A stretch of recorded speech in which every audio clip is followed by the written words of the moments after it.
제1회 남녀동수의 날을 맞아 남녀동수의 의미와 남녀동수의 필요성을 널리 알리고 대의민주주의 진정한 실현을 통한 헌법 정신 구현과 성불평등과 차별로 인한 한국 사회 위기 타개를 위한 캠페인을 시작합니다. 우리나라가 명실공히 선진국 대열에 들어섰습니다. 유엔 무역개발회의 UNCTAD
남성과 여성 선출직 동등 참여는 민주주의의 기본 원칙입니다. 남녀동수 실현을 위해서는 대한민국 헌법의 개정이 필요합니다. 이와 더불어 하위법인 선거법, 정당법 등 정치관계법을 조속히 개정해야 합니다. 이를 통해 우리 사회 전반의 남녀동수 문화를 확산시켜야 합니다. 남녀동수는 모든 분야에서 더 이상 아무도 소외되지 않는 평등한 세상을 만들 것입니다. 여성의 대표성 없이 민주주의는 완성될 수 없습니다. 남녀 동수, 우리 국민의 상식을 현실로 만드는 길입니다. 남녀 동수 좋아요. 남녀 평등 신나요. 우리 모두 행복해요. 차별 없는 세상 성평등한 그날까지 함께하겠습니다. 남녀 동수의 날 제정까지 파이팅! 여성들의 활약이 더 많이 필요합니다. 동수 파이팅! 우리나라의 모든 정치 조직의 남녀 동수를 기원합니다. 균형 잡힌 의회를 위한 남녀 동수의 날을 제정합시다. 남녀 동수의 날을 응원합니다. 화이팅!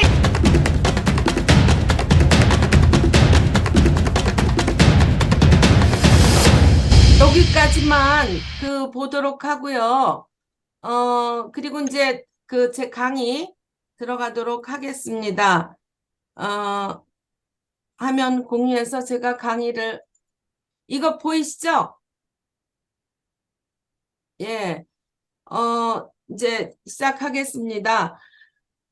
제 주제 제목을 조금 변경해서 남녀 동수를 더 강조하는 걸로 남녀 동수 더 강한 민주주의, 이런 제목으로 조금 바꿨습니다. 그리고 제가 여기는 간단한 제 이력, 지금 사무총장으로 여성의정에서 일하고, 전력은 우리 다 공유를 하고 계신 것처럼 주로 이제 여성 정치 한 30년 활동을 가장 밑바닥에서부터 시작해서 직전에 국회의원과 구청장을 역임하고, 그리고 무엇보다 자랑스러운 우리 중앙대 대학원의 의학과 박사 학위를 1호로 여러분들 격려 덕분에 받게 됐고요.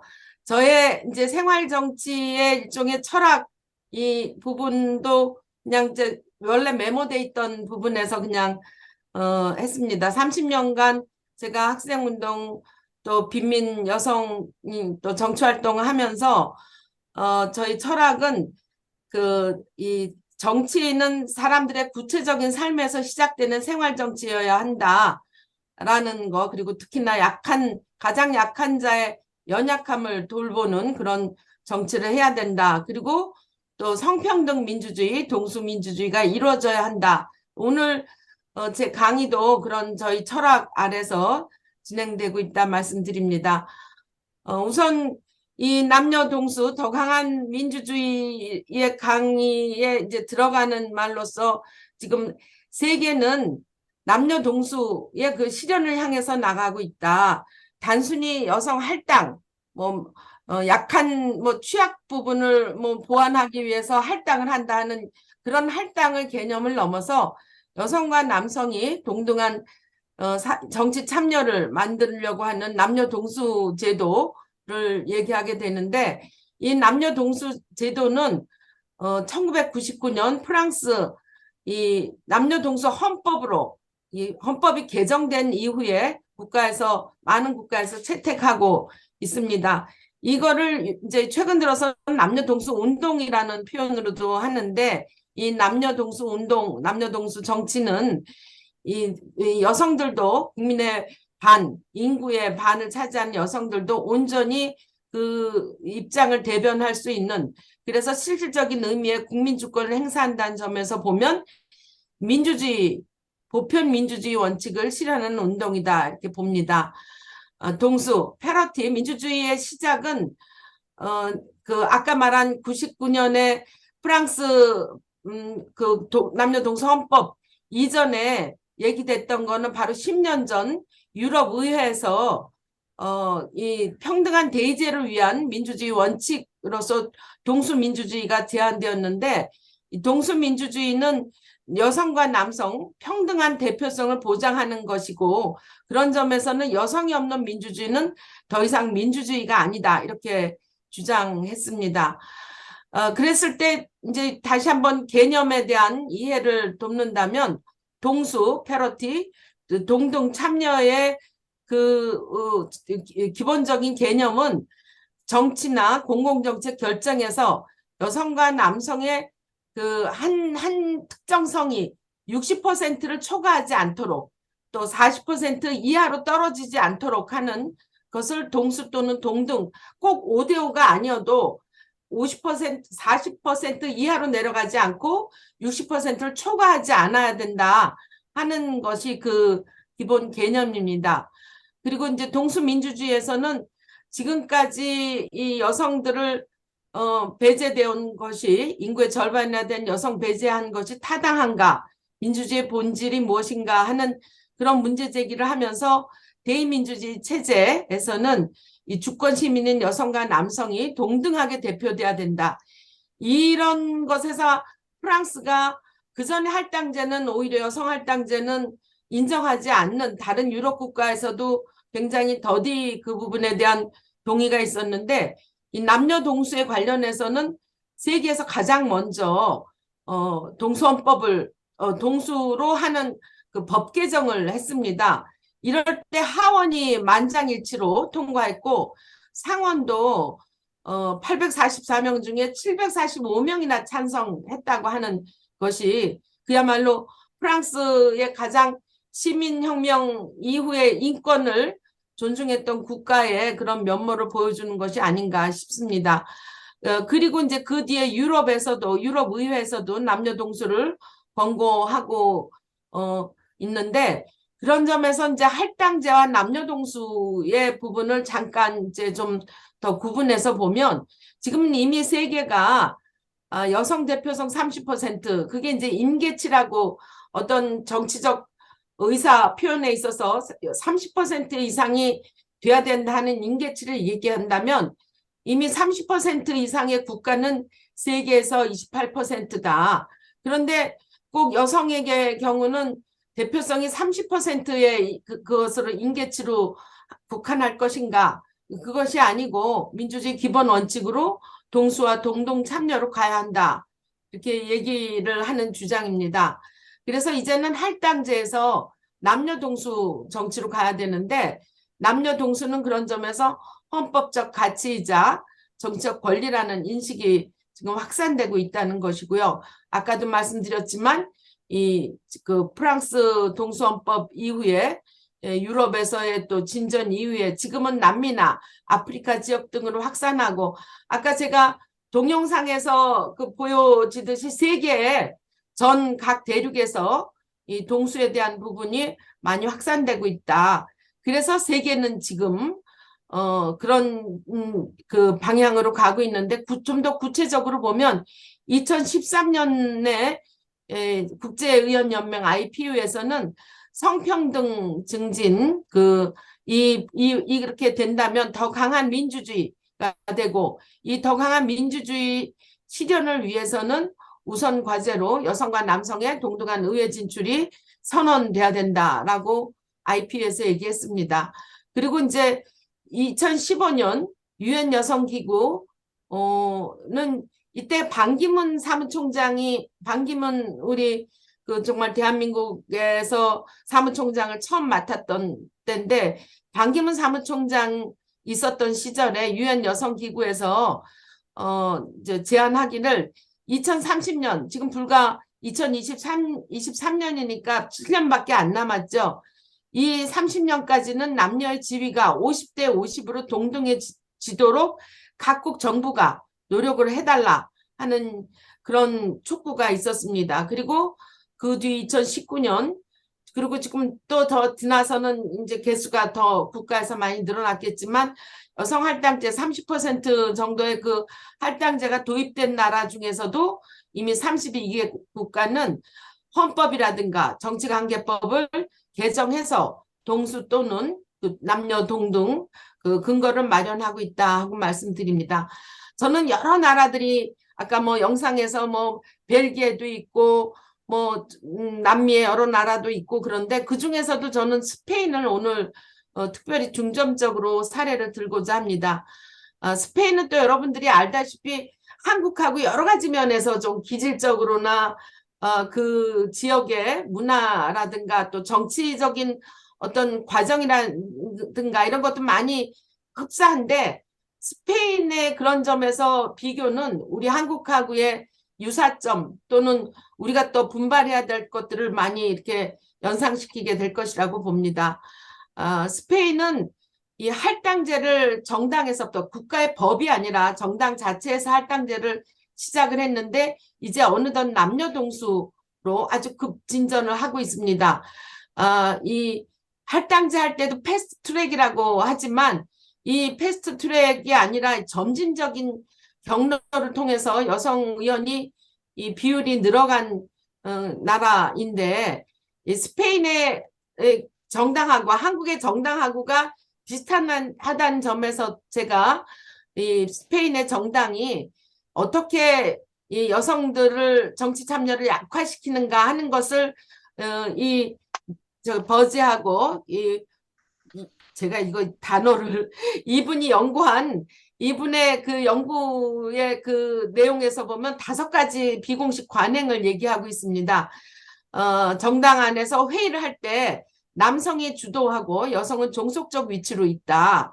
그리고 의회에서 여성들은 결국은 토큰적 존재로, 토큰이라고 하는 거는 명예 남성이라고 표현하잖아요. 그러니까 여성 자체의 역량을 발휘하기보다는 남성의 어떤 보조적인 또는 남성을 빛내게 해주는 존재로 그 정당 안에서는 그렇게 여성 역량을 그 체크하고 있다라는 거고, 그리고 고위직 진출 여성은 결국은 아무리 활동을 잘 해도 그것이 남자 상관에게 결국은 뭐 성적인 호의를 제공해서 그렇게 고위직으로 진출한 거 아니냐, 이런 소문이 나간다라고 한다든가, 또 이 네트워크에 있어서는 공식보다 비공식 네트워크, 술집이나 뭐 저녁에 야간에 이제 식당에서 이런 비공식 네트워크가 활발하게 진전되면서 결국은 거기에 참여하지 못하게 되는 여성들은 비합법적 구성원으로 취급된다든가, 또 한편 마지막 이 부분도 우리 한국에서 여성들의 정치하는 여성들한테 그 공감되는 얘기인데요. 회의 업무 등에서 남성적 관행이 주로이고, 여성들은 거기서 그 시간도 저녁 시간에 하고 뭐 또 한편으로 참여했을 때 그 가사와 이런 육아 이런 부분에서 잘 같이 할 수 없다는 점에서 시간의 손실의 경험을 한, 그래서 이런 정당 안에 그 정치 문화가 있었음에도 불구하고 1970년대에 여기도 이제 민주화, 스페인 민주화 운동 이후에 여성들이 정치 참여가 증가했지만, 무엇보다 2020년에는 여성 의원이 42%로 급성장했다는 것입니다. 이 42%는 당시에 그 EU 국가 중에서 스웨덴 47%, 핀란드 46%에 비해서 세 번째로 높은 비율로 이렇게 스페인이 급성장했다는 그 점이 저희들로서는 굉장히 귀하게 보여주는 사례인데요.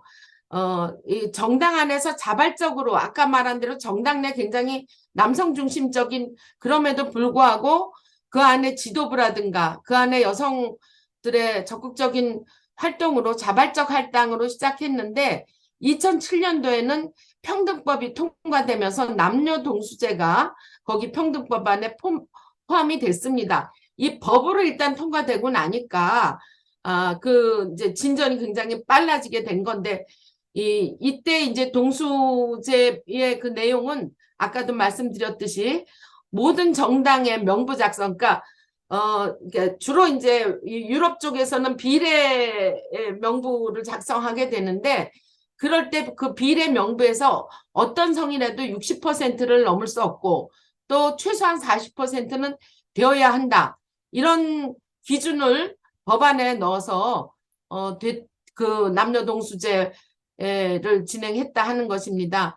지금 여기 보여지는 이 멋진 남성은 페드로 산체스 총리입니다. 이제 나이가 막 50 되신 분이고 이 자리는 바로 2023년도에 38 여성 대회를 앞두고 다 아시겠지만 세계 여성의 날이죠.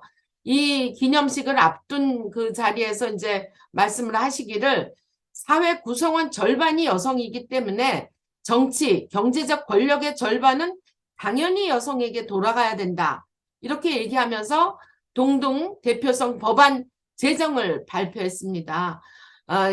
이 3월 달에 이게 그래서 저희 이 뉴스에서는 굉장히 특히 여성계 쪽 뉴스에서는 이때 나왔던 발언과 이때 나왔던 이 남녀 동등 대표성 법안에 관한 것에 관심을 많이 갖게 됐는데 이 내용은 각종 선거에서 남녀 동수를 공천하고 특히나 내각 구성에서도 특정 성의 40%와 60% 그 안에서 다 진행되도록 해야 된다는 거. 그리고 정치와 내각뿐 아니라 경제활동 또 노동 분야 이쪽에서도 기업 경영진의 40% 이상은 여성으로 임명돼야 된다고 하는 것. 이렇게 이 법안이 그리고 이 총리가 실제로 그렇게 진행하면서 이 아까도 말씀드렸듯이 세계에서 아마 내각 구성을 동등 대표로 하겠다. 이것을 법으로 최초로 명시한 그 나라가 됐다 하는 것은 이제 겨우 공천을 30% 하냐 20% 하냐 뭐 이런 논란을 넘어서서 굉장히 진일보했다. 그리고 이것이 이제 그 사회 경제 전반으로 확산 중이다 하는 것을 스페인에서 보여주고 있습니다. 그러면 우리나라는 어떤가? 아까 영상에 잠깐 나와 있지만 이 세계 경제 포럼에서도 우리나라의 성격차 보고서에 의한 가장 최근에 146개국 중에서 99위, 뭐 작년에는 한 102등, 뭐 이런 식으로 해서 거의 우리나라는 또 그 OECD 국가 중에서도 유리천장 지수가 꼴찌였다는 거. 그리고 꼴찌는 뭐 이렇게 차츰차츰 뭐 내려가고 뭐 조금 올라가고 이런 것도 아니라 11년째 계속 이 위치를 차지하고 있다는 것은 굉장히 좀 암담한 그런 지금의 상황을 보여주고 있습니다. 이 꼴찌인 유리천장 지수, 격차 지수는 특히나 경제활동 그리고 정치적 권한 부분에서 이 성별 격차가 높다 하는 점을 보여주고 있고 그런 것에 뭐 다 아시다시피 21대 국회 이제 저물어 가고는 있지만 이 21대 국회 가장 진보적인 의원들이 정당이 많이 다수를 차지했다고 하는 그 국회에서도 300석 의석 중에 여성 의원은 57석, 19%에 해당된다. 그래서 이 여성 의석 수만 가지고 비교해 보면 IPU에서 이제 다 확인할 수 있겠지만 146개 나라 중에서 100등이 넘는 아주 이렇게 하위 부분이다. 이런 것을 이제 세계 여성 그 의원 비율과 비교해 봐도 한 5, 6% 이상 차이 나고 아시아 평균보다도 낮은 수준에 머물러 있다. 제가 바로 얼마 전에 몽골을 갔다 왔는데 몽골은 소득이 4,000불밖에 안 되는 가난한 나라입니다. 그런데도 거기도 지금 17%이고 그리고 제가 오기 막 그날 할당제를 20에서 40으로 하느냐 그거 가지고 40%로 올라가기 위한 그 움직임들을 남성 여성 국회의원들이 여성단체와 같이 하는 걸 봤는데 40% 된다 그러면은 남녀 동등 지금 그 안에 포함되는데 우리나라는 거기에 비해서는 소득이 무려 10배 가까운 나라에 그리고 이 경제적뿐 아니라 교육 수준도 그런 나라에서는 우리가 19%라는 건 상당히 부끄러운 수치입니다. 더욱이나 이제 이 고위직 이런 쪽의 여성 비율은 세계에서 125등이라고 하는 더 아주 부끄러운 모습이죠. 이 고위직에 이렇게 여성들이 적다 하는 얘기는 한편으로 그 많이 배운 여성들이 결국은 사회에 어떤 역할을 기여를 하지 못하고 사회 발전에 기여하지 못하고 이 소진되고 있다.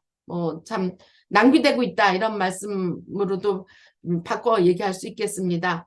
이렇게 우리나라의 경우에 이런 그 정치와 경제 뭐 이런 분야에서의 그 현상은 결국은 여성과 청년이 없는 50대 남성 위주의 정치판 경우는 또 한편에 여성과 청년의 삶이 반영되지 않는 세상으로 이어질 것이다. 이어지고 있다. 그런 점에서도 청년들한테는 헬조선이고 여성들한테는 출산을 파업하는 그런 현상으로까지도 보여진다고 판단됩니다.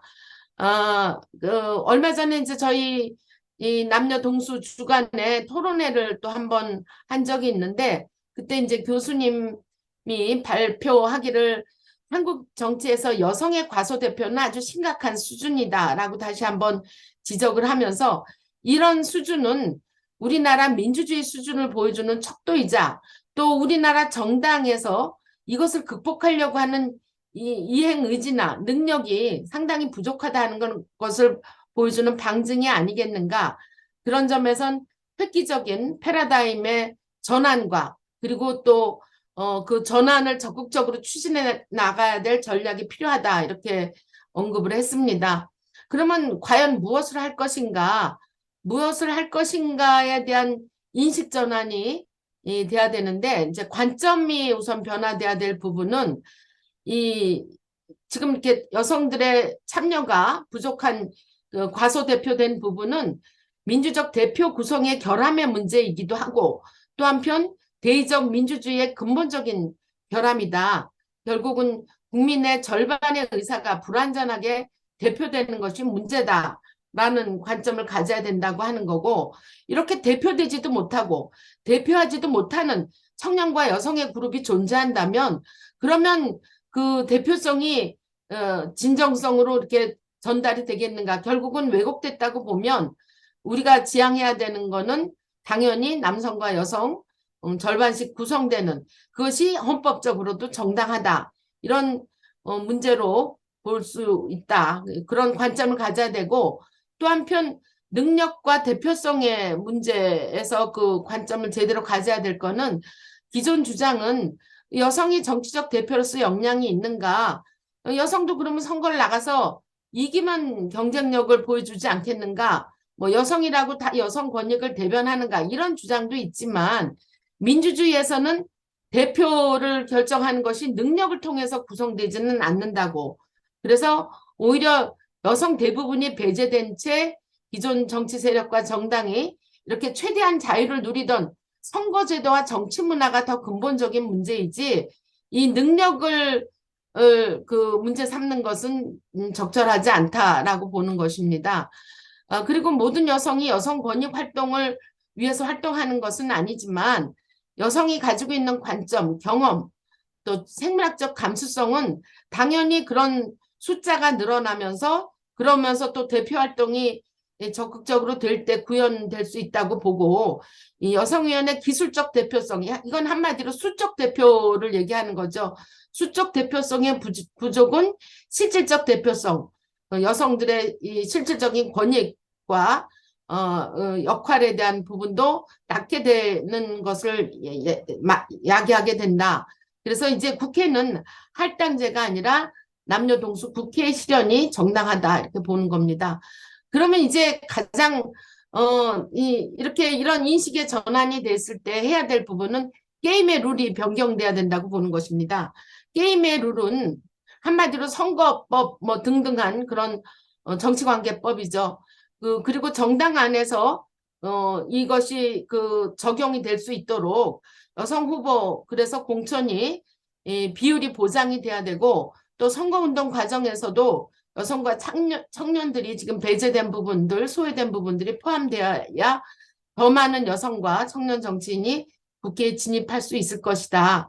그렇게 된다면 그동안 소외됐던 이들의 목소리가 대변되고 우리 국민들의 다양한 그런 얼굴들을 가진 다양한 국민들을 닮은 국회가 될 것이다. 지금은 거의 아까 말한 50대 남성들의 국민들이 있는 그런 국회다라고 본다는 점에선 이런 게임의 룰을 변경해서 다양한 국민을 닮은 그런 것이 돼야 된다고. 그럼 어떤 정치 관계법들이 개정돼야 될 것인가 본다면 20대 국회 바로 지난 3, 4년 전이죠. 그때도 여성 의원들이 일명 유리천장 해소법이라고 하는 정치관계 3개 정치관계법에 뭐 정당법, 뭐 정치자금법, 공직선거법 이 세 법에 유리천장을 해소하는 법안들을 발의했지만 결국은 임기가 만료될 때 그것이 끝까지 진전되지 못해서 폐기됐습니다. 21대 국회에도 지금 뭐 남인순 의원이라든가 뭐 여러 의원들이 법안을 내고 정치관계법에 법안 내고 특히 얼마 전에는 작년 12월 달 남녀 동등 참여 지원에 관한 법률이 발의가 돼 있는데 이 법안을 인재근 의원이 법안 내고 1년 동안 이 법안의 공동 발의할 사람을 모으는데 1년 동안 11명밖에는 모으지 못할 만큼 근데 속으로는 동의하지만 이 겉으로 이 동의하기가 좀 눈치를 보는 특히나 최근 들어서 여성 혐오 뭐 이런 부분들이 되면서는 그런 것들 적극성을 발휘하지 못한 남성 의원들이 많아서 근데 이 법안이 바로 남녀 아까 말한 동수의 날 날이 여기 법안에 들어가 있습니다. 이 법안을 발의할 때에 이제 법안 발의에 어떤 제안문이 있는데 그 제안문에 양성 간 동등한 정치 대표성의 확보는 평등한 사회로 나가기 위한 전제 조건이고 이는 세계적인 흐름이고 이 흐름은 이제 할당제를 넘어서 동등 참여의 젠더 패러티를 위한 법 제도 그것을 마련하는 방향으로 나아가고 있다. 이렇게 제안문에도 돼 있습니다. 지금도 여러분들이 다 아시다시피 이 정치개혁 특위가 6월 말이면 끝나게 됩니다. 그것도 연장을 해서 6월 말로 한 건데 4월 달에 그래서 정치개혁 법안들이 전원위원회 국회의원들 전원 나와서 한 4일 동안 토론을 했는데도 그만큼 이제 내년 선거에 대한 정치개혁 해야 된다 이런 열망은 높은데 이때 아쉬웠던 거는 이 논의에서도 아직 그 남녀 동등 참여에 관한 부분들이 많이 언급되지 않고 있는 것이 이제 한국의 상황입니다. 아까도 말씀드렸듯이 남녀 동수는 그 국민의 얼굴을 닮은 국회를 만들기 위한 그런 표현이라고 할 수 있습니다. 그리고 남녀 동수는 앞서 이제 설명했듯이 민주주의의 이상과 현실 간의 괴리의 문제 제기를 해서 민주주의 이상을 가장 근접하게 구현할 수 있는 방법, 바로 평등한 대의제를 구성하는 것이고 이 평등한 대의제는 바로 남녀 동수 의회를 구성하는 것이라고 보는 거고요. 또 한편 남녀 동수는 이 성별에 따른 불평등한 권력 구조를 혁신해서 여성의 어떤 뭐 특별한 특혜를 그런 것이 아니라 모든 구성원, 모든 시민들이 진실로 평등한 권력을 향유하도록 하는데 목적을 두고 있습니다. 그래서 남녀 동수는 또 국민의 얼굴을 닮은 모습이기도 하고 정치를 만드는 것이기도 하고 국민 주권을 완성하는 것이라고 봅니다. 남녀 동수는 우리 헌법 1조가 천명한 국민 주권을 실현하는 길, 나아가서 국가 권력의 행사자로서 다양한 국민의 그 광범위한 참여를 보장하는 그런 헌법의 규범을 만들어낼 수 있는 걸로 신설되는 조항이 있어야 되는데, 그 신설 조항은 바로 헌법의 제1조 3항에 국가는 선출직 선거에서 여성과 남성의 동등한 참여를 보장한다. 이미 1999년 프랑스의 남녀 동수 헌법이 다른 것이 아니라 바로 이 조항을 넣은 거고, 그 뒤에 무수히 많은 국가에서, 그리고 바로 얼마 전 스페인에서 그 평등법의 그 조항도 바로 이 내용, 이 귀절, 한 40글자가 되나요? 이 글자 하나가 넣음으로써 이 평등하고 남녀 동수의 그런 그것이 보장될 수 있다고 보는 것입니다. 그렇게 됐을 때 우리가 이 꿈꾸던 미래, 그리고 또 한편 우리가 지금 겪고 있는 문제들이 극복될 수 있다고 보는 건데, 지금의 정치는 생활정치 제가 언급했고 또 정치가 가지고 있는 여러 가지 조건들이 있지만 이제는 생명정치가 강조되고 있습니다. 우리가 겪었던 팬데믹 3년, 그리고 이후에도 끊임없이 겪어야 될 기후변화라든가 바이러스에 의한 그 재앙이라든가 이런 걸로 겪어본다면, 이제는 정치가 모든 인간의 생명과 건강을 보호해야 되고, 그리고 지금 우리 시대에 아주 심각하게 겪고 있는, 오히려 그런 것들이 발전하면서 오히려 이 가짜 뉴스라든가 혐오 조장, 이런 것들이 세대 간의 단절과 불평등을 더 많이 확산시키고 민주주의를 위협하는 점에서는 이런 것들을 해소해 나가는 그런 세상에서 유능한 민주주의가 필요하고, 지금은 민주주의가 도전을 받고 있다. 그래서 민주주의 효능감이 지금 다 하고 있는 거 아닌가, 이런 지적도 받고 있는데, 우리가 여전히 선택해야 되는 거는, 유일한 선택지는 유능한 민주주의로 바꾸는 것이어야 되고, 그것이 정치여야 된다고 보는 것입니다.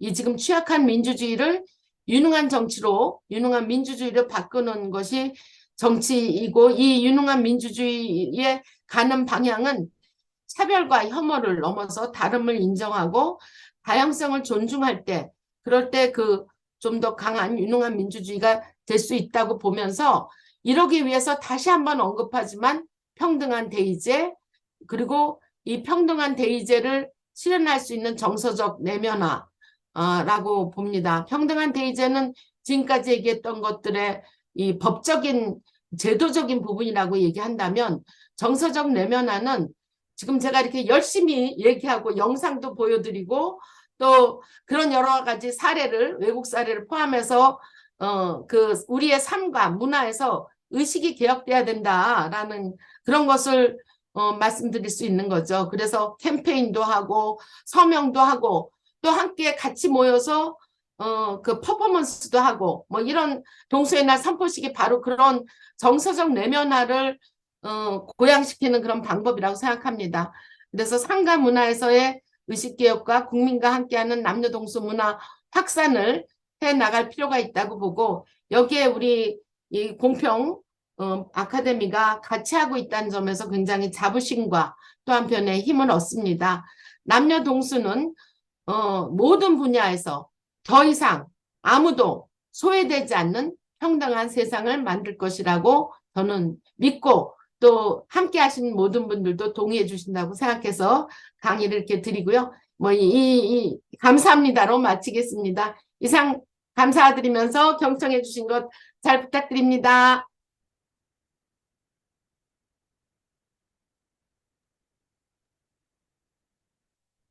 예, 이제 질문 있으신 분들 손 들어서 질문해 주시면은 홍미영 의원님이 그에 대한 답변을 해 주시면 되겠습니다. 네, 질문 있으신 분들 손 들어 주십시오.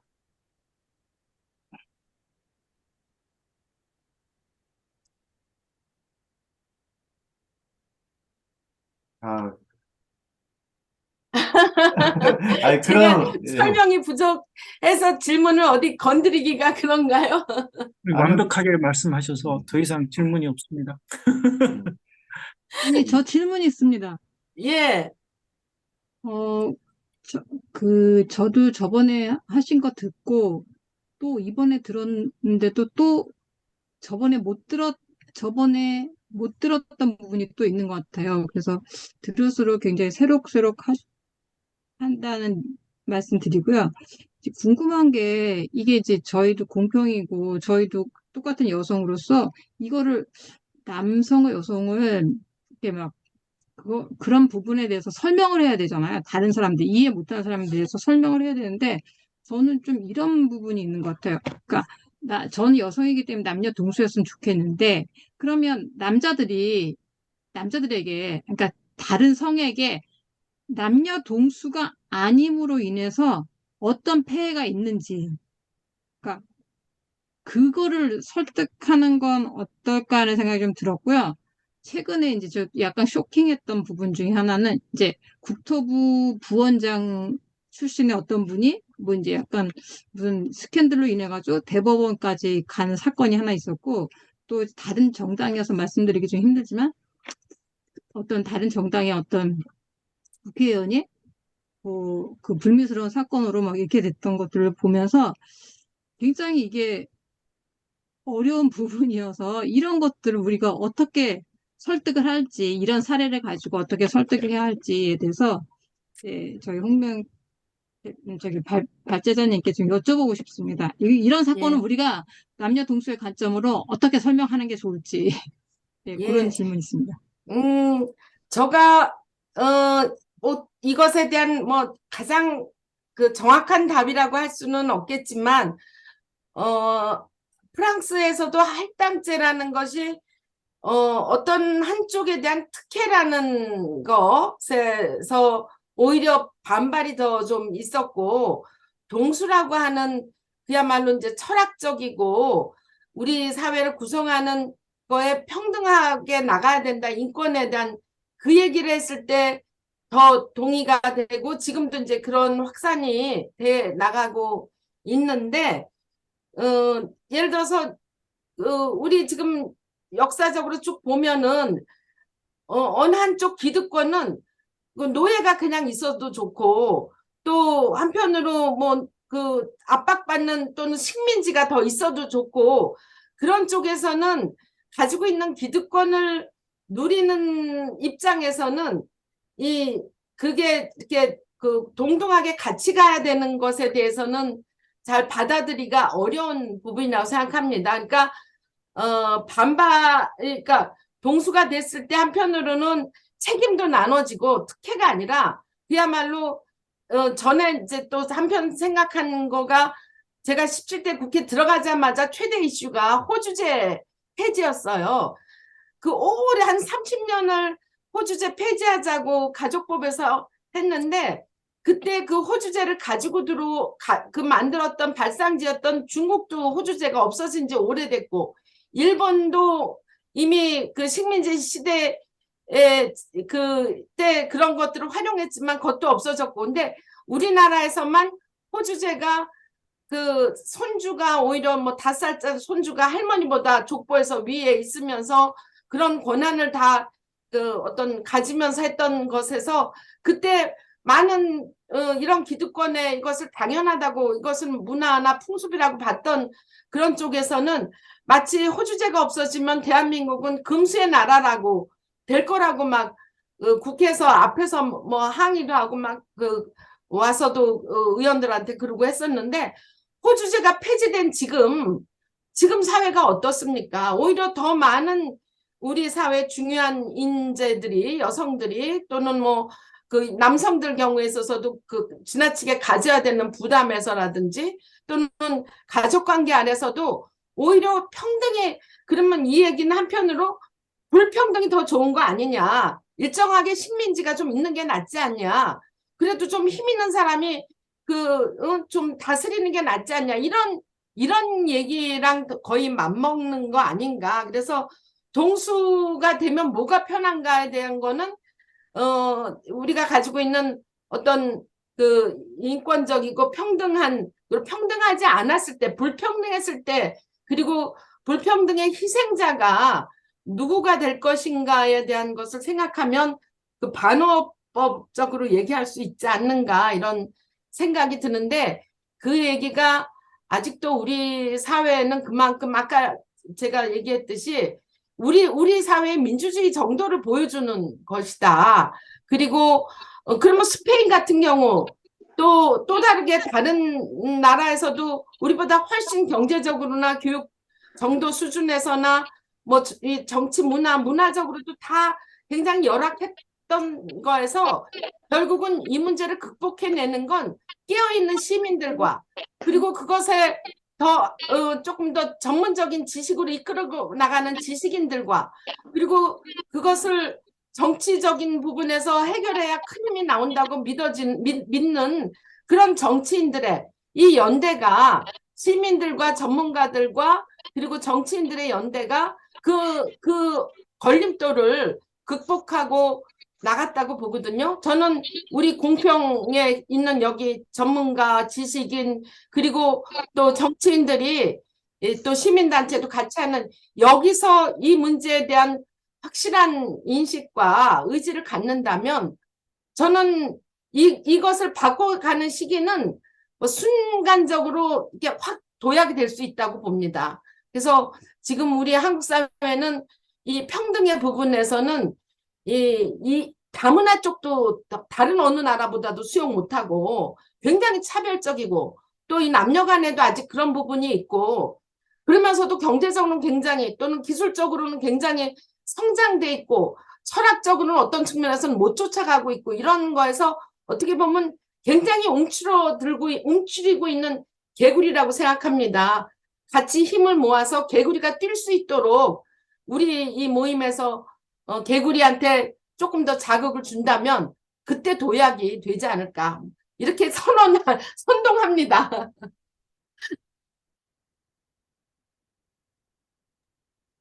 예.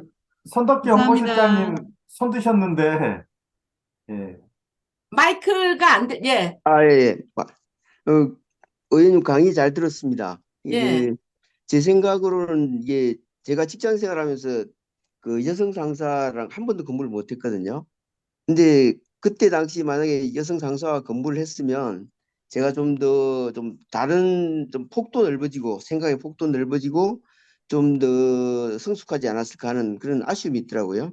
그래가지고 제 생각에는 이게 한쪽으로 너무 치우치면 그 사람들이 이제 다른 걸 틀리다고 생각하는 것 같아요. 이게 다른 건데 너무 남성이 너무 많다 보면 다른 게 틀린 거라고 생각하고요. 그다음에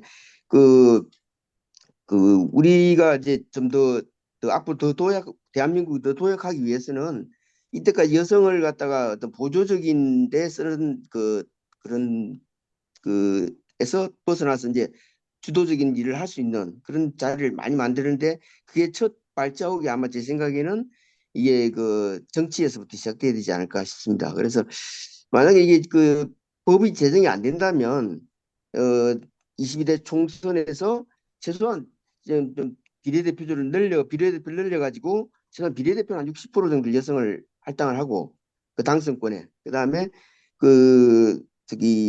지역선거에는 최소한 40% 이상은 공천할 수 있게 그런 시민운동 차원에서 압박을 넣으면 훨씬 더 좀 최소한 22대 국회에서는 최소한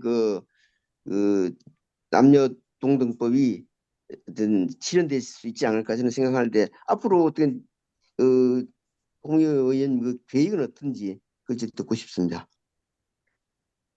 네, 전적으로 우리 손덕기 선생님 말씀에 동의를 하는데요. 한국의 정치가 상당히 좀 이렇게 편향성의 편향이라기보다 이제 한쪽에 이제 자기 입장의 주장들이 강한데, 그 중에서 다 없는 거는 젠더 관점이 참 없다. 그런데 공천은 사실은 그 지도부, 정당 안에 지도부가 하는 건데, 유엔에서 계속 한국에다 또는 국가인권위원회가 작년 5월 달에도 각 정당과 국회에다가 제발 좀 이 평등할 수 있도록, 정치 분야에서 여성들이 진출할 수 있도록 그렇게 촉구한다, 이런 얘기도 했고, 유엔에서도 우리나라랑 굉장히 차별적인 부분, 특히 여성 쪽에 그것도 많이 지적을 하는데, 딴 거보다 이게 정치 권력이 가지고 있는 가지고 있는 권한과 이득과 이런 부분이 상당히 큰 것 같아요. 저도 이제 그런 것을 많이 경험해보고 옆에 있는 정치인들에서도 보면 그 기득권을, 한국에서는 기득권이, 정치 가지고 있는 기득권, 정치가 누릴 수 있는 권력이 누릴 수 있는 부분들이 굉장히 이득이 많으니까 쉽게 내려지지는 않는 것 같아요. 쉽게 내려지지 않는 부분을 과연 어떻게 내리게 할 것인가는 우리 손덕균 선생님 말씀하신 대로 좀 비례 부분은 이미 이제 대한민국은 남녀 이렇게 교순번으로 돼서 50%의 그 남녀 동수가 됐는데, 근데 그 비례 부분에 굉장히 숫자가 적어요. 지금도 뭐 40 몇 명밖에는 안 되고, 제가 17대 들어갔을 때보다 오히려 비례 숫자가 더 줄었어요. 지역구는 늘리면서 비례는 줄이는 이런 지금 기형적인 걸로 가고, 또 그것조차도 지금 흔드는 게 이번 그 선거법, 정치개혁법 이런 데서도 나와서 우려가 되는데, 말씀하신 대로 비례가 늘리고 그래야 국민들의 다양한 얼굴들이 반영되는 국회가 돼야 된다고 보는데, 저는 두 가지가 우리나라에 다 양면이 다 있다고 봅니다. 피 한 방울 흘리지 않고 그 정권을 끌어내려서 촛불 정부로만, 촛불 하나 가지고 그 전 국민의 그 힘으로 무슨 싸움 없이, 총칼 없이 정권을 바꿔낼 수 있는 그 힘이 한편으로 있고, 또 한편으로는 여전히 이렇게 이 평등의 부분, 또 좀 더 정말 대의민주주의를 지향할 수 있는 거를 가야 되는 부분에서 또 좀 부족한 부분, 이게 다 있는데, 지금 이제 국회의원들을 어떻게 움직일 것이냐 하는 건 우리가 선거 때 어떤 정당을 찍어줄 것이니까, 각 나라에서도 보면 이렇게 급진전되는 거, 여성이라든가 약자의 그것이 지수가 높아지는 거는 바로 선거 때예요. 그러니까 그 정당이 우리가 저 정당보다 더 표를 많이 받아서 다수 정당이 되기 위해서는 진보적이고 개혁적인 걸 해야 표를 얻을 수 있다, 이런 자신감이 있으면 서로 경쟁해가지고, 그래서 영국에서도 노동당이 이 여성 그 비율을 확 높이는 공천 뭐 이런 거에 공약을 내걸면서 노동당이 확 정권을 잡게 됐고, 그러면 이제 그다음번엔 또 거기에 다른 당이 또 이렇게 이러면서 하는 건데, 저는 그래서 지금서부터 내년 1년 동안, 선거가 내년 4월 초순경에 벌어지게 되는데 1년이 못 되죠. 한 10개월 동안에 이런 움직임들이 얼만큼 활발하게 벌어질 것인가. 이 50대 그 서울대 뭐 지금 오변남인지 뭐 오서남인지 뭐 서우남인지 이렇게 하는 그런 국회가 아니라, 다양한 국회, 정말 민생의 국회, 이런 거를 하지 않는 국회에 대해서는 그런 정당에 대해서는 찍어주지 않는다, 이런 목소리가 좀 나올 때, 지금 전 이제 국회에서 오늘 아침에도 여러 의원들을 만났는데 지역구 챙기느라고 정신이 없어요. 그리고 뭐 얘기하면은 하다못해 후쿠시마 그 서명을 방류된 거 막자고 하는 서명도, 우리가 서명하는 효과는 비록 적어도 그때 내가 지역의 유권자들을 많이 만나고 유권자의 전화번호를 딸 수 있어서 나는 그냥 그 서명하러 쫓아 내려간다, 이렇게 얘기한다는 거는, 지금 사실 후쿠시마는 국민들의 서명을 받는 게 중요한 게 아니라 국제법에다가 또 정부가 지금 얼마나 강력하게 대응하는가가 중요한데, 그런 걸 다 알지만 이때 내가 지역 유권자한테 서명해 주십시오 하고서 거기서 전화번호를 받는 것이 내 선거에 도움이 되기 때문에 나는 오늘도 나간다, 이렇게 얘기를 하거든요. 이 얘기는 단적으로 유권자가 가장 힘을 많이, 가난한 사람이건 여성이건 또는 뭐 가장 장애자이건 또는 국적력이 있지만 이주민이건 이럴 때 목소리 낼 수 있는 단 한 표 가지고서 똑같은 한 표 가지고 힘을 낼 수 있는 그런 기회가 지금부터 10개월이다. 그 10개월 안에 저도 또 한편에 이 여성들이 많이 공천돼야 되는 목소리를 같이 좀 내야 되지 않을까. 그리고 여성만의 그것이 아니라 그거는 그야말로 민주주의를 더 강하게 하기 위해서다. 이런 걸 또 같이 남성들이. 그래서 그날도 우리 남녀 동수의 날 선포식 때 그냥 여성들만 이러고 하는 건 의미가 없다. 그래서 남성들, 특히 우리 공평에 남성들이 오신 거에 박수가, 그리고 우리 이혜원 대표, 우리 상임 대표가 그래가지고 상임 우리 장재욱 교수님 이름도 기억하고 거기 온 남자들은 굉장히 다 소중하게 생각하는데 이렇게 동지가 되면 좋겠다 생각합니다.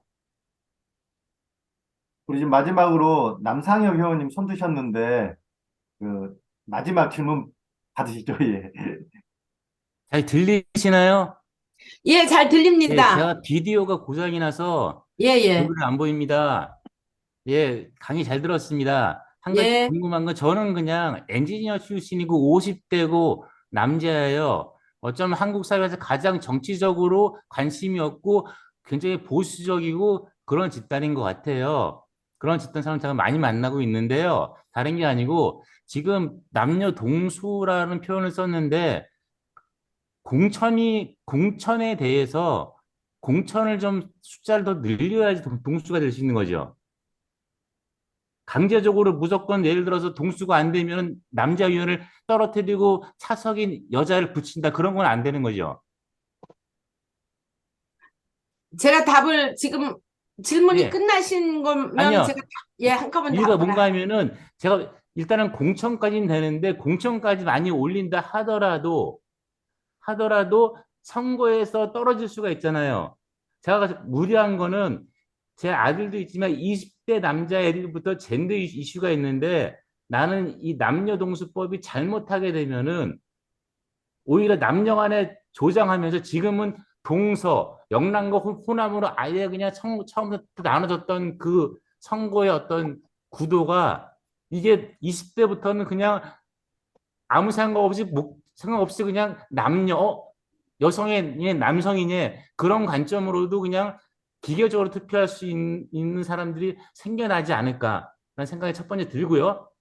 거기에 대한 보완점이 있는지 또 한 가지는 지금 공천을 몇 프로 얼마나 할지 모르지만 이 법이 적용이 돼서 공천을 50대 50으로 했을 때 과연 어느 정도 여성이 선거에서 당선이 되느냐 여기에 대한 조금 더 과학적이고 과학적 어떤 시뮬레이션 그런 것들은 할 생각이 있으신지 해서요. 예, 제가 우선 제가 논문 제목이 한국 정치에서의 정당 공천에 관한 연구입니다. 우리 장지혁 교수님이 심사위원장이셨고 또 우리 의학과의 아주 훌륭하신 지도 교수님과 김경현 교수님과 여러 교수님들이 지도를 해주고 이 논문이 여러 군데서 많이 인용이 되고 있는데 저도 이제 공부하면서 지금 말씀하신 것처럼 자기의 어떤 감정적인 이런 걸로 보는 것이 아니라 객관적이고 또 외국의 다른 이론이라든가 외국의 사례들 같은 것들을 많이 취합하면 우리 질문에 답을 할 수 있는 근거를 갖게 됐는데요. 이미 유권자는 남녀에 대해서 그걸로 이 경쟁력을 구별하지는 않는다는 거예요. 영남에서는 국민의 힘을 정당으로 나간 여자가 당선되지 민주당으로 나간 남자가 당선되지는 않아요. 호남에서 아마 이 민주당 이름으로 나간 여자가 국민의힘으로 나간 남자보다 당선이 더 높아요. 실제로 그렇고. 그래서 많은 사례에서 특히 한국에서는 정당이 가지고 있는 것에 또 그 당시에 어느 정당을 그 국민들이 선택하느냐 큰 요소고 또 똑같은 그러면 서울이나 이런 수도권 지역에서 여성과 남성이 나갔을 때는 투표가 전에는 여자들이 투표를 잘 안 했어요. 그리고 또 이 정치적 자기의 자신감이 없으니까 남편을 찍거나 남편의 의사를 따르거나 아버지나 뭐 이렇게 했는데 이제는 유권자도 여성이 유권자가 조금 높아요. 그 유권자들이 또 전에는 뭐 애 본다 뭐 이래가서 집에서 안 나갔다면 지금은 거의 투표하러 나가서 그 유권자의 수에서는 여성이 높단 말이죠. 그리고 제가 선거를 무려 6번을 나간 사람인데 그 나갔을 때 이 관심을 갖고 들으면서 내가 어떤 사람을 찍어야지 그랬을 때 오히려 아까 말한 생활정치 또 평등한 이런 나같이 약한 사람도 나같이 좀 힘든 사람도 배려해 줄 수 있는 그런 거에서 결코 여자 남자의 에서는 오히려 여성 유권자들이 이 여성에 대한 그리고 남자 유권자들은 남자들 경우에는 보니까 골프 치고 뭐 야간에 어쩌고 하면서 오히려 그 여성에 대한 정치개혁에 힘을 실어주기도 해서 저 같은 사람이 인천 출신도 아니에요. 뭐 지역에서 뭐 제가 돈이 많은 것도 아니에요. 그런데 그야말로 구청장 선거를 인구 60만이나 되는 이 60만 정도는 굉장히 규모가 큰 한국에서도 큰 도시인데 그 60만 거기서 구청장을 2번을 당선했다 하는 거는 지금 말한 유권자들한테서의 판단은 어떤 편견보다는 정말 내 삶을 내 가족과 함께 이렇게 좀 바꿔지기를 바라는 그런 부분에서는 남녀의 그것이 그렇게 구별되지는 않는다. 그리고 이제 또 한편으로 이제 뭐 남북 갈등에서 지역 갈등에서 이제 이 남녀 성별 갈등까지 생기는 거 아닌가. 근데 저는 그렇게 보지 않아요. 그러니까 한때 뭐 이 투표에서 이 여성이 남성과 뭐 20대 여성과 남성이 이렇게 차이가 됐다고 하는 거는 그 시기에 있어서 특히 20대 남성들이 사실은 지금 예전에 민주화 운동 때 뭐 끌려가고 뭐 감옥 가고 뭐 이랬던 남성들 경우 다시 복직하고 뭐 이러면서 사회에서는 지금 기득권을 가지고 있지만 지금의 젊은이들은 오히려 아버지 세대보다도 더 일자리라든가 뭐 여러 군데서 기회가 뺏기면서 오는 그런 문제인 거지 저 여성 때문에 내 일자리가 뺏겼다 하는 거는 아주 미시적인 차원이라고 생각이 들어요. 그 얘기를 한다면 우리가 지금 사실 생산 인력도 모자라면서 그래서 외국에서 오는 그 소중한 일꾼들을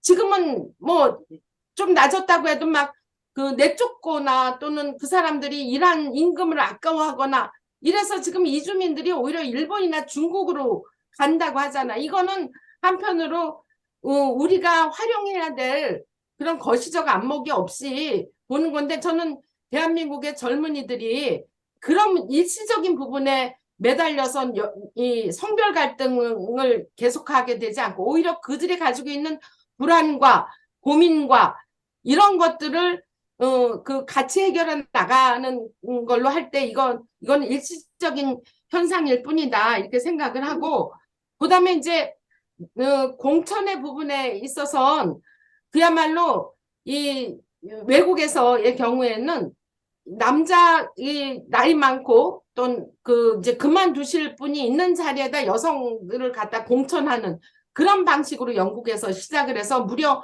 100명 이상의 여자들이 그때 진출을 한 경우가 있어요. 그러니까 지금도 그만두게 되거나 또는 거기가 이미 다른 사람으로 물갈이 해야 된다 할 때 여성들로 집어넣는 방식으로 할 수가 있는데 그러면 여자가 있느냐? 우리나라가 지방자치가 제가 구의원 때부터 시작한 걸로 지금 30년이 됐어요. 제가 시작할 땐 0.9%의 여자밖에 없었는데 지금은 여성 지방의원 출신이 우리 강 의원님을 비롯해서 삼선의 강 의장님을 비롯해서 30% 여성들이 이미 지방에서 세금을 어떻게 쓰는 게 좋은가, 우리 지역에 무엇이 문제인가, 협상을 할 때는 공무원들과 어떻게 할 것인가 하는 아주 중요한 노하우와 경험을 가지고 있다는 것이죠. 그리고 제가 여성의정에 지금 사무총장으로 이 봉사활동하는 것도 정치학교를 하면서 지원하는 것도 쑥쑥 잘하고 있는 여성들의 정치 이 실력을 봅니다. 저는 지금이라도 공천 그 자리가 될 수 있는데 여자가 면접을 해서라도 한다면 그런 여성들은 얼마든지 내놓을 수 있다. 특히 30년간의 지방 자치의 경험은 아주 저는 충분히 맞다. 우리 강 회장님 어디 내놔봐도 4등 안 부족하거든요.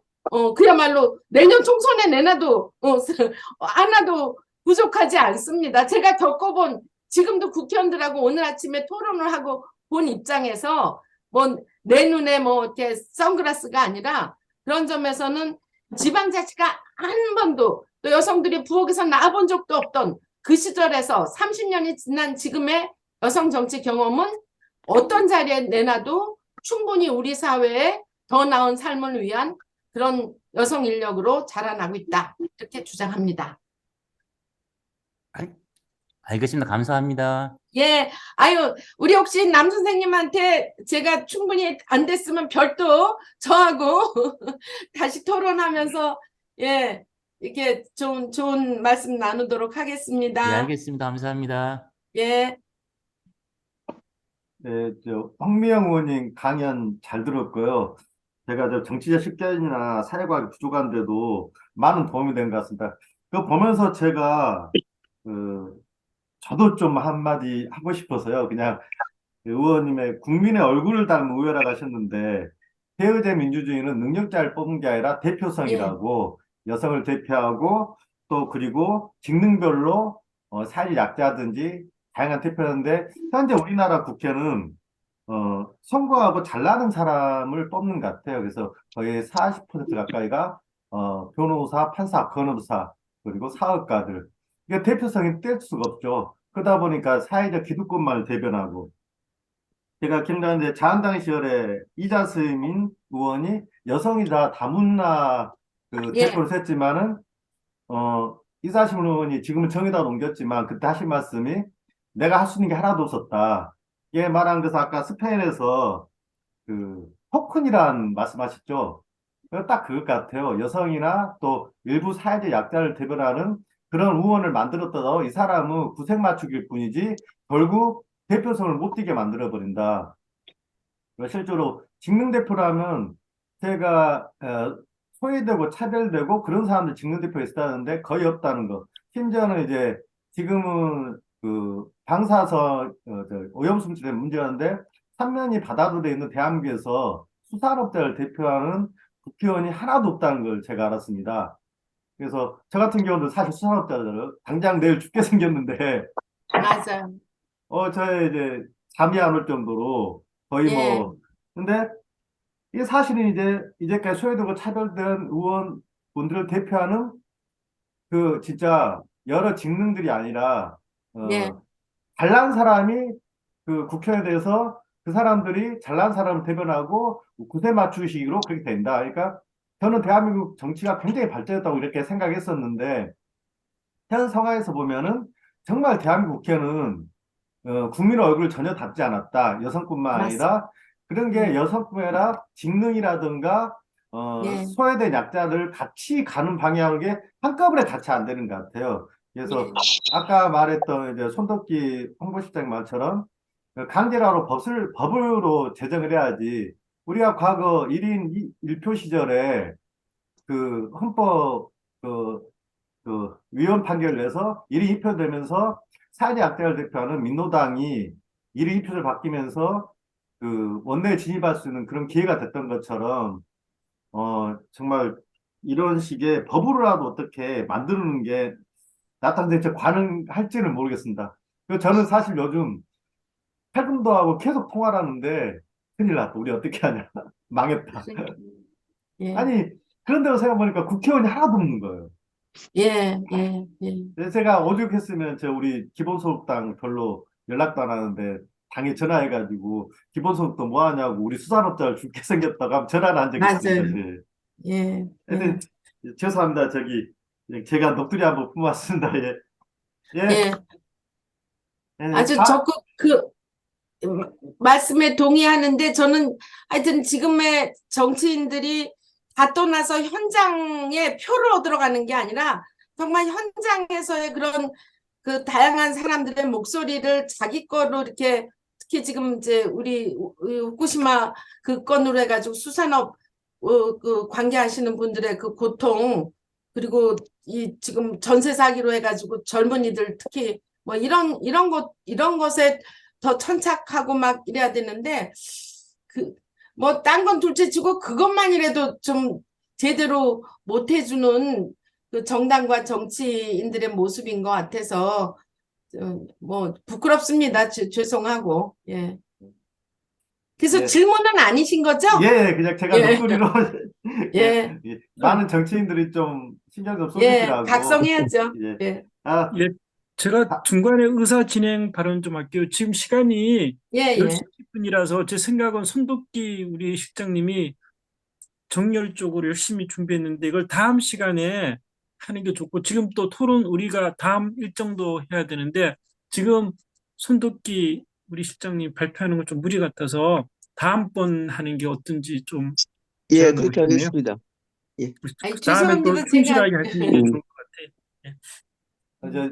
제가 저기 다 좋은 강연하고 열정 넘치는 토론 때문에, 그리고 사실 이렇게 투주제로 하는 건 사실 좀 무리인 것 같아요. 그래서 저는 손덕기 홍보실장님 원고 보도 너무 좀 감탄을 잘하지 않았었습니다. 이제 너무 좋은 글이셨던 것 가지고, 그래서 이것만으로 따로 들으시는 것도 괜찮을 것 같아요. 이번 주제도 같지만 다음 주제 때도 많은 분 들으셔서, 아, 우리 사회에 이런 문제가 있었구나. 한번 들어보셨으면 좋을 것 같습니다. 예. 그럼 저희가, 제가 얘기를, 그래서 시간을 만약 우리 모임 중에서는 가장 지금 전직이긴 하지만 정치에 이렇게 좀 몸담고 있고, 그러니까 오늘 그냥 제가 남녀동수를 얘기하고 특히 여성 쪽에 강한 민주주의의 그 역할은 얘기했지만, 그 얘기 말고도 이 정치에 가장 지금 많이 이렇게 몸담고 가까이 있는 입장에서 여러분들이 그런 거 궁금해 하시거나 또는 뭐 저한테 그 의견을 전달하시거나 하는 시간을 가져도 조금이라도 뭐 가져도 좋지 않을까, 그 생각이 문득 듭니다. 그러니까 오늘 아침에 제가 이제 모임에서 이제 국회의원들 열댓 명하고 토론할 때에 저는 이제 민주당이니까 얘기가 세 가지였어요. 첫 번째는 이제 후쿠시마 방류에 관련해서 어떻게 대처할 것인가 하는 거하고, 두 번째는 중국과의 관계에서 뭐 이제 지금 이재명 대표가 한 또 계기가 돼서 얘기하지만 중국과 어떻게 할까, 한중 간의 문제. 그 세 번째가 정당 개혁이라고 얘기할 수 있는, 뭐 특히 민주당 안에서는 혁신위원회가 구성돼서 이 세 가지 얘기를 많이 의견들을 나눴는데, 뭐 이런 얘기를 나누면서도 저는 늘 걱정이, 정치인들이 이렇게 구름 위에 떠 있는 느낌을 받아요. 더 이렇게 질퍽거리고 정말 힘들게 살아가시는 이분들하고 같이 있어야 되는데, 약간 구름 위에 뜬 느낌들이 들고, 끝나고 나서 이제 또 애프터 모임을 가지면 다음번에 내가 선거에 어떻게 당선될 것인가를 얘기하지, 지금 이렇게 우리 이창민 입장님 얘기하듯이 막 이런 절절한 소리에 내가 어떻게 몸둘 바를 모르겠다 이런 얘기들은 또 별로 안 나오고 그러는데, 여러분들이 좀 의견을, 그런 토론을 좀 같이 해주셔도 좋지 않을까, 걱정을 얘기해도. 그럼 제가 제가 워낙 절박했으면은 저희 기본소당에 전화해서 기본소당이 좀 나서달라고 그랬겠습니까? 또 하나, 중국과의 문제를, 저희는 사실 무역에서 중국으로 먹고 살았거든요. 지금 중국 아예 저희 하지도 못하고, 예전에 어땠냐면 저희가 중국 출장 가면은 갤럭시 중고폰 한두 개 가져가면서 팔면은 그걸로 여행객들을 다 처리하고 돈이 남았습니다. 중국 공항에 내리면은 현기차가 택시도 다 있었고요. 근데 지금 저 화장품 같은 경우는 모든 게 빠지고 유럽이나 일본 그 브랜드가 다 찾아 있고, 지금 예전에 갤럭시가 50% 넘었는데 갤럭시 2, 3%입니다. 그리고 한국 자동차로 도배되어 있던 모든 중국 거리가 한국 차는 이제 찾아볼 수가 없어요. 지금 젊은이다, 나 중국의 혐오에 대해 대단한데, 무슨 국가 간에 의리나 이런 게 있으면 이념이 어디 있고, 국가 간 이익이 우선이지. 중국이 무슨 그런 국가하고, 불안한 국가하고 무역을 하는데, 미국은 안 그러네요. 똑같죠? 90년대 슈퍼 408조나 지금도 마찬가지고, 인터플레이션 보면은, 자기 이익대로 행동하는데, 국민들의 국가 간에 까지 이념 따지는 게 웃기고요. 그리고 중국에서 우리가 쫓겨난 자리를 지금 심지어는 미국, 일본, 유럽에서 다 가고 있잖아요. 그리고 또 한 个 문제는 중국의 젊은이들은 한국 문화 콘텐츠와 케이팝에 드라마로 한국의 동경을 가지고 살았거든요. 저희 여직원도 중국인이고 그런데 평생 한국에 5번 중국에 5번 그렇게 교육을 받고 살았대. 근데 한국의 동경이 과거의 그런 문화 콘텐츠가 아예 방영이 안 되잖아요. 얼마 전에 더 글로리 중국인에 돈 주고 보라니까 한국 콘텐츠를 돈 주고 쓸 방법이 없다고. 그러니까 우리 문화 콘텐츠가 그 거대한 시장에 중국을 지휘하지 못하니까는 문화의 콘텐츠를 보면서 거기에 대해 영향받아서 제품 가치도 올라가는데 요즘 중국 젊은이들은 한국에 대해서 몰라요. 적대적 국가고 나쁜 국가고 중국을 혐오하고 차별한 국가라고 했단 말이에요. 근데 그래서 변화성이 많은 중국은 무역에서 안 된다 그러는데 그거 안 하면은 그거 다 딴 데서 뺏어간다는 그런 말씀 하고 싶고요. 정말 현 윤석열 정부에서 불만이 많긴 하지만은 이건 국가의 이익을 한 게 아니라 이념을 몰아서 국가에 손실을 끼치는 것 같아요. 근데 민주당 내에서도 본인들의 보면 사실 이번에 이재명 대표도 이용당했다 생각하고요.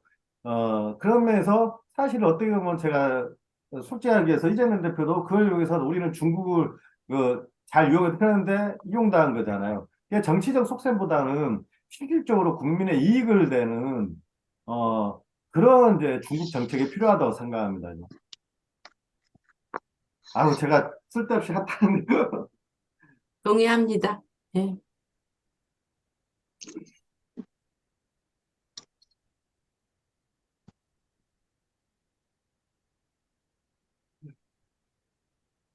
그러면 이제 다 얘기는 이제 마무리하는 걸로 할까요? 우리 진행해서 저 때문에 우리 손 선생님 못하고 한 거 아닌가 그런 걱정이 들었는데.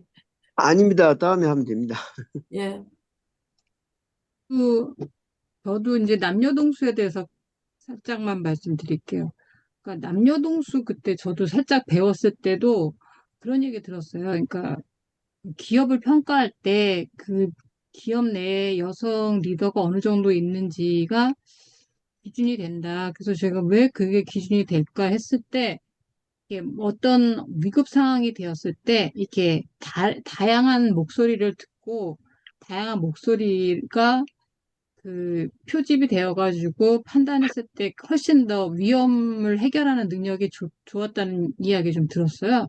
그러니까 이제 여성이 더 잘한다, 아니면 여성이 피해를 본다, 이런 측면도 물론 있겠지만, 또 다른 측면에서는 여성이 오히려 CEO인 경우라든지 아니면 오래된 경험을 가진 여성이 차근차근히 직장 내에서 어떤 위치를 점하면서 올라갔을 때 그 집단이 갖는 어떤 공공성과 어떤 투명성 이런 부분이 그 집단의 성격을 좌우한다 이런 이야기 좀 들었거든요. 그러니까 저희가 아까 남상영 대표님께 말씀하신 것처럼 젊은 친구들에게는 또 다른 혐오, 또 다른 갈등 조장이라고 한 측면도 물론 있겠지만 또 그들에게 같이 문제를 해결하고 그들이 자기의 것들을 같이 고민하는, 그리고 또 어떻게 얘기하면 그 작은 빵을 싸워서 나눠 먹기보다는 오히려 더 그 빵의 파이를 키우는 그런 측면으로서 약간 더 여유 있게 고민할 수 있도록 저희 세대 또 특히 이제 저희 남녀 동성애에 대해서 말씀하시는 부분이 지금 새로운 선거 국면에서 선순환이 될 수 있도록 저희도 이런 이야기를 좀 많이 해보고 문화 자체가 이런 어떤 선도적인 이슈들을 좀 만들어 나가고 이것이 갖는 특정 사람들의 이야기를 저희가 같이 고민해보고 하는, 그리고 그들이 어떤 지점에서 이렇게 막히는지, 그리고 그 부분에 대해서 우리가 어떻게 대답해 줄 수 있는지에 대해서 고민해보는 거, 그런 기회여서 굉장히 저도 좋다고 생각이 들었고요. 저도 좀 많이 고민을 해보고, 뭐, 어떤 사람들은 심하게 이렇게 얘기하더라고요. 아침마다 일베 사이트를 들어가 본대요. 자기는 일베 아닌데, 여잔데, 일베 친구들이 어떤 지점에서 많이 갈등을 하고, 그들이 어떤 지점에 많이 고민들을 하고 어느 이슈에 대해서 많이 혹하는지 뭐 이런 이야기를 듣는 걸 보고 굉장히 저도 놀랐어요. 그러니까 우리가 그들은 이상해 나빠 막 이렇게 하는 것보다는 그들이 어떤 지점에서 많이 고민이 되는지를 좀 관심을 가져보는 거, 뭐 그런 것도 좋은 방법이라고 생각이 좀 들었습니다. 감사합니다. 네. 그래요. 예, 저도 30초만 좀 말씀할까요? 예. 저도 교수님, 아니, 의원님께서 이게 남녀 동수 문제는 능력과는 조금 별개로 봐야 된다 그러는데 이게 우리나라 사람들이 공정에 관심이 많아서 그 공정과 남녀 동수에 대해서 한번 거기에 대해서 조금 더 좀 보완해서 저는 뭐 어떻게 글에 적으신지 모르는데 그 관계에 대해서 좀 설득력 있게 조금 왜 능력이라든가 공정과 남녀 동수 관계 뭐 그런 거에 대해서 조금 더 검토하면 어떤가 그런 생각이 좀 드네요.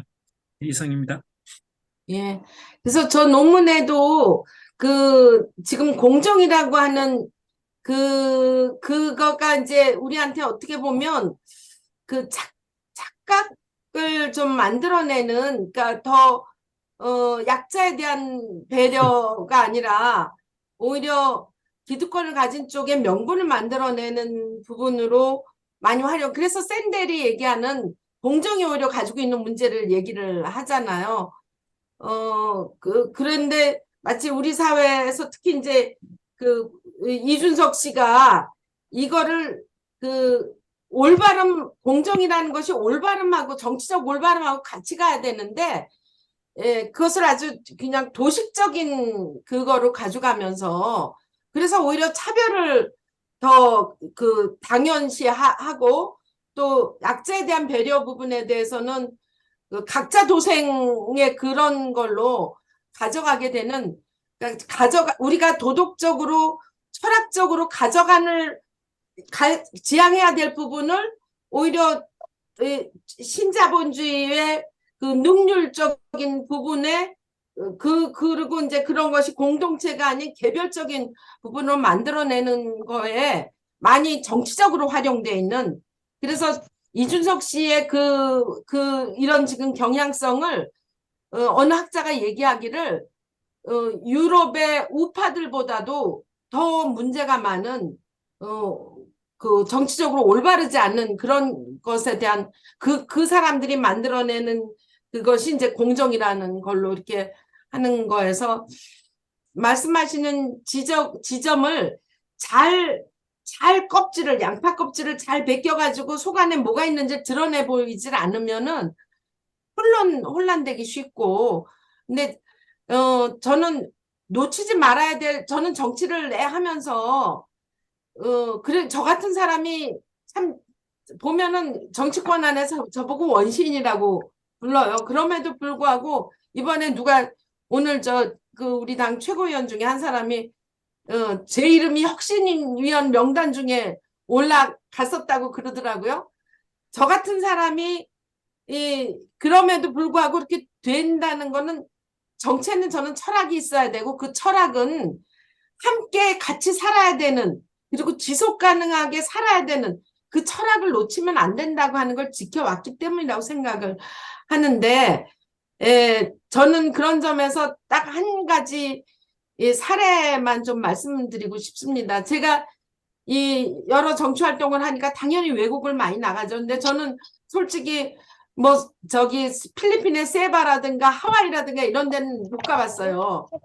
제가 갔던 것 중에 가장 기억이 남는 건 부탄이에요. 부탄은 아까 몽골보다도 소득이 더 적어요. 3,000불 이하의 나라인데 그 나라의 인구는 불과 80만 밖에 안 돼요. 아까 제가 얘기했던 제 도시가 60만인데 그 도시의 인구보다 조금 더 많을 정도의 80만밖에 안 되는데 그 나라에서 그 행복도가 굉장히 높고, 그리고 저는 그 나라가 앞으로 굉장히 힘이 있는 그 옆에 나라 인도가 12억이 되는데, 인도에서 이 부탄의 왕에 대해서, 그 국민에 대해서 굉장히 이렇게 존중하고, 그런데 그 나라의 그 3,000불도 안 되는 나라에서 세 가지를 무상으로 하는데, 교육과 의료와 그리고 또 한 가지가 이 세 가지를 무료로 해요. 그래서 그 나라에서 학교를 공부하고 싶으면 인도나 영국을 가고, 어머니가 아프면 그 더 좋은 나라 가서 치료받을 수 있는, 그리고 공무원들이 우리 부평에 와서 그 20명 정도가 와서 3박 4일인가 그렇게 와서 교육을 벤치마킹을 하고 갔는데, 높은 사람 한두 사람이 오는 게 아니라 7급 이하의 젊은 애들이 한 10명이 오는 거예요. 다 영어를 해요. 그래서 저는 그 나라의 앞으로의 발전도가 굉장히 높을 거라고 보는, 그것들을 여러 가지 현상에서 보는데, 그중에 저는 그 나라의 철학을 봐요. 뭐냐면 그 나라에 가면 거기 사찰이잖아요. 절에 가든지 관공서에 가든지 어디 무슨 그 공원에 가든지 어디서나 보이는, 공항에 가든지 보이는 그림이 하나 있는데, 잘 그리던 못 그리던 크던 작던 이 4마리 동물의 우화가 있어요. 아시는지 모르겠지만 나무가 하나 한 그루가 있고, 그 밑에는 큰 코끼리가 한 마리 있고, 그 위에는 원숭이가 있고, 그 위엔 토끼가 있고, 그 위엔 새 한 마리가 있어요. 이렇게 쭉 4마리가 그 등을 무등 타듯이 올라가서 제일 마지막에 있는 새가 그 나무의 열매를 이렇게 붙들고 있는 그 그림이거든요. 그러면서 그 밑에 이 2줄이 있어요. 함께 잘 사는 것은 지혜로운 일이고, 혼자 잘 살려고 하는 건 어리석은 일이다. 그것이 그 나라에 어디 가든지, 그 나라의 공항에서 상품을 살려고 해도 그런 그림이 있는 엽서가 있든지, 저는 그게 우리 3만 불이 4만 불이 다 되는 우리나라에서의 행복도나 만족도나 미래 비전이나 우울감이나 이런 거에 비교하면 2,000불, 3,000불밖에 안 되는 그 나라에서 그 국민들이 가지고 있는 그 철학, 이것도 조만간 또 다른 자본주의에 의해서 코카콜라 이런 거에서 어떻게 될지는 모르지만, 저는 그 나라에서 그 지도부가 계속 그걸 확산하고 있다는 거죠. 놓치지 않으려고 애쓰고 있다는 거죠.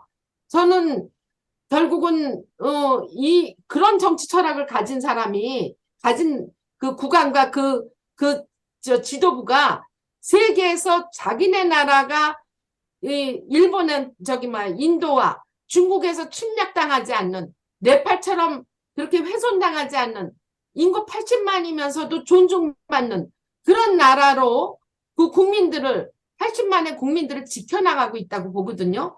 외교도 그만큼 잘한다고 보는 거예요.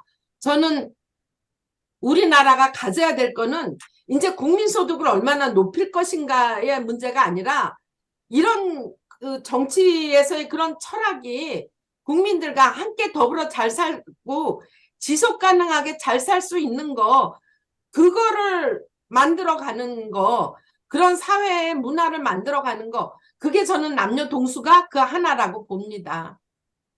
그게 제가 지금도 힘들어도 버티면서,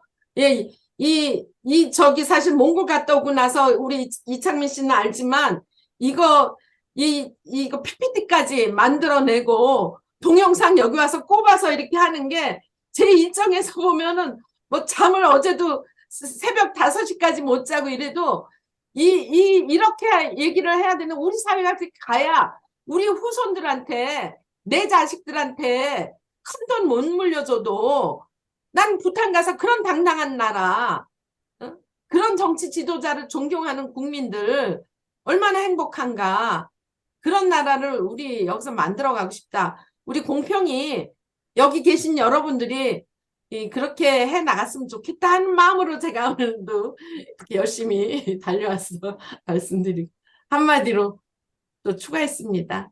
예. 예, 참고로 말씀드리자면, 우리 홍미영 의원님은 몽골에서 바로 귀국하셔가지고, 저희 공평 원고 마무리하고, PPT가 따로 만들고, 동영상 준비하죠. 제가 좀 미안할 정도로, 아예 아닙니다. 제가 좀 나쁜 사람 같더라고요. 그래서 이렇게, 잘 만들어주셔서 저 고마울 따름입니다. 그리고, 예, 이상으로, 공평, 강연을 마치도록 하겠습니다.